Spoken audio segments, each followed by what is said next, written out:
एक बार महात्मा बुद्ध अपने शिष्यों के साथ धम्म प्रचार के लिए जा रहे थे। चलते चलते रास्ते में एक गांव आया। महात्मा बुद्ध ने कहा, आज का विश्राम इसी गांव में करते हैं। यह कहकर शिष्यों सहित उस गांव में चले गए। गांव के लोगों ने महात्मा को देखा तो बड़े प्रसन्न हुए और महात्मा बुद्ध के लिए बहुत ही अच्छा आसन लगाया।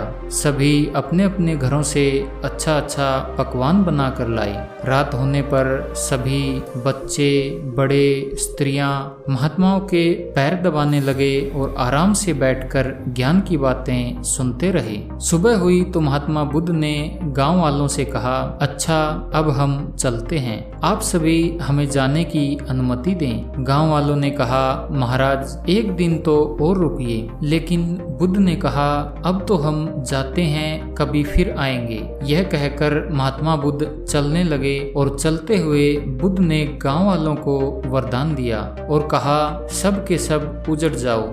यह वरदान देकर महात्मा बुद्ध चले जाते हैं। चलते चलते शाम हुई तो महात्मा एक दूसरे गांव में पहुंचे। वहां पहुंचते ही बच्चों का बड़ा सा झुंड दौड़ आया और बुद्ध और उसके शिष्यों को चारों तरफ से घेरकर कोई मिट्टी फेंकता है तो कोई कीचड़ फेंकता है। सभी शोर मचाने लगे। महात्मा बुद्ध और उनके शिष्य बड़ी मुश्किल से उनसे पीछा छुड़ाकर एक जगह गए और जो अपने पास फटा पुराना कंबल था बिछाकर बैठ गए।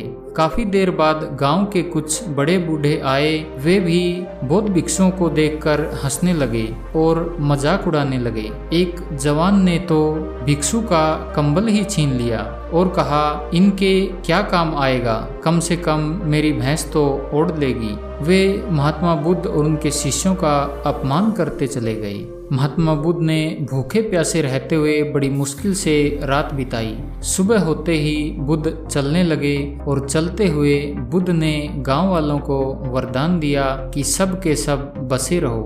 गांव से काफी दूर जाने के बाद जंगल में एक तालाब आया और कुछ फल के पेड़ नजर आए। तो महात्मा बुद्ध ने कहा, यहाँ थोड़ी देर विश्राम करते हैं। वहाँ सभी ने फल खाए और तालाब का शीतल जल पिया। तब एक शिष्य ने कहा, हे तथागत क्षमा करें, एक बात कई देर से खटक रही है। यदि आपकी आज्ञा हो तो क्या मैं पूछ सकता हूँ? तब महात्मा बुद्ध ने कहा, पूछो, क्या जानना चाहते हो? शिष्य ने कहा, हे तथागत, जिस गांव में हमारी अच्छी सेवा हुई वहाँ के कितने अच्छे लोग थे। उन लोगों को तो आपने वरदान दिया कि उजड़ जाओ, और जिस गांव में हमारा अपमान हुआ उन लोगों को आपने वरदान दिया कि बसे रहो। ऐसा क्यों तथागत? तब महात्मा बुद्ध बोले, पहले गांव में कितने अच्छे विचारों के आदमी थे। वह आदमी उजड़ जाएंगे तो दुनिया के कोने कोने में फैल जाएंगे और जहाँ भी जाएंगे सभी को